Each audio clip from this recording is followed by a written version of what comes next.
Feliz Natal, Feliz Natal, Natal, Natal, Feliz Natal, Natal, Natal, Feliz Natal, Natal, não, não, não. Já vai deixando um like, já vai curtindo esse vídeo, por favor. Peço muito isso a vocês. Curtam esse vídeo, comentem o que você achou. Eu gravei o vídeo no meu TikTok, eu faço churrasco e tal. Mas tem prato chique, se eu tava no TikTok. Eu tô de completo, fazendo bagunça. E a pessoa também tá arrumada, o fogão ligado depois pra assar. Então é isso, minha gente. Vou mostrar a cidade a vocês como uma cidade ficou linda. O que tem aqui? Eita delícia, tá assando já. Minha gente, ficou chique, ligou as postas, ligou tudo. Eu amei a cidade, sério. Ficou muito bonita a cidade, minha gente, ficou muito bonita. E o bom foi a estrela, tava muito bonita.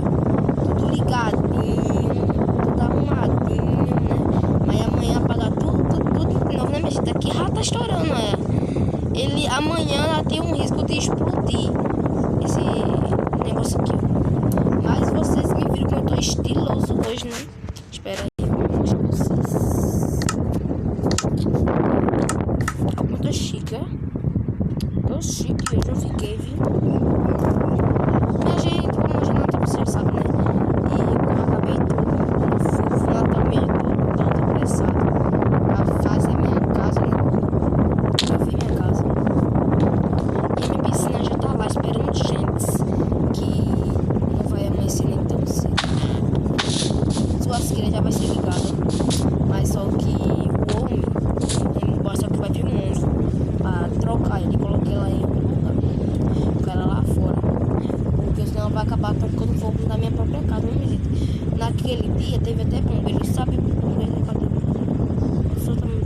Pessoas batendo nessa agora, porque aqui em cima tava pegando fogo, aí porque tava ligado, a fumaça veio, bateu aqui, acho que a fumaça foi tóxica, sei lá, acabou prejudicando, acabou que pegando fogo, tá?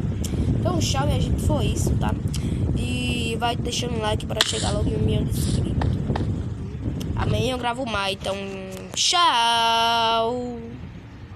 Foi um meio agoniado, que nem vocês sabem, né? Mas deu tudo certo no final, né? Deu tudo certo. Então, tchau!